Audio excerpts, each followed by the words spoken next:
5 गुना कम हुई बिकवाली की रफ्तार, क्या अब भारतीय बाजार में दिखेगा प्रॉफिट का जलवा?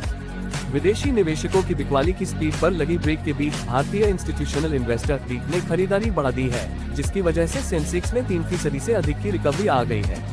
ऐसे में चलिए ये जानते हैं कि पिछले 2 महीने में विदेशी निवेशकों ने कितने रुपए बाजार से निकाले हैं।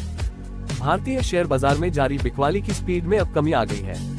अक्टूबर के मुकाबले नवंबर महीने में विदेशी निवेशकों ने 5 गुना कम पैसा बाजार से निकाला है। इसका रिजल्ट भी अब बाजार में दिखना शुरू हो गया है। विदेशी निवेशकों की बिकवाली की स्पीड पर लगी ब्रेक के बीच भारतीय इंस्टीट्यूशनल इन्वेस्टर ने खरीदारी बढ़ा दी है, जिसकी वजह से सेंसेक्स में 3% से अधिक की रिकवरी आ गई है। अगर यह स्पीड दिसंबर महीने में भी इसी तरह से जारी रहती है तो बाजार एक बार फिर से जनवरी आते आते अपने पुराने स्तर को टच कर सकता है। नवंबर में इतने 1000 करोड़ की हुई निकासी। विदेशी निवेशकों ने नवंबर में भारतीय इक्विटी बाजार से 21,612 करोड़ रुपए 2.56 अरब अमेरिकी डॉलर निकाले।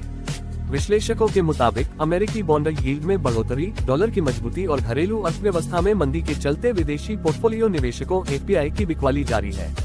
हालांकि शुद्ध निकासी अक्टूबर की तुलना में काफी कम हो गई है, जब एफपीआई ने 94,017 करोड़ रुपए 11.2 अरब अमेरिकी डॉलर की बिकवाली की थी।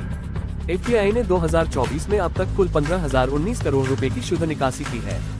क्या कहते हैं expert? Morning star investment research India के संयुक्त निदेशक शोध प्रबंधन हिमांशु श्रीवास्तव ने कहा कि आने वाले समय में डोनाल्ड ट्रंप के कार्यकाल में लागू होने वाली नीतियों, मुद्रास्फीति और ब्याज दर से एफपीआई का रुख तय होगा। उन्होंने कहा कि भारतीय कंपनियों का तीसरी तिमाही का आय प्रदर्शन भी निवेशकों का रुख तय करने में बड़ी भूमिका निभाएगा। पिछले हफ्ते बाजार में दिखी थी तेजी। देश की शीर्ष 10 सबसे मूल्यवान कंपनियों में 9 का कुल मार्केट कैप पिछले सप्ताह 2,29,589.86 करोड़ रुपए बढ़ गया। इसमें भारतीय जीवन बीमा निगम को सबसे अधिक लाभ हुआ। पिछले हफ्ते बीएसई सेंसेक्स 685.68 अंक या 0.86% और एनएसई निफ्टी 223.85 अंक या 0.93% चढ़ा। भारतीय जीवन बीमा निगम LIC का मूल्यांकन 60,656.72 करोड़ रुपए बढ़कर 6,23,202.02 करोड़ रुपए हो गया। HDFC बैंक ने 39,513.97 करोड़ रुपए जोड़े, जिससे इसका मूल्यांकन बढ़कर 13,73,932.11 करोड़ रुपए हो गया।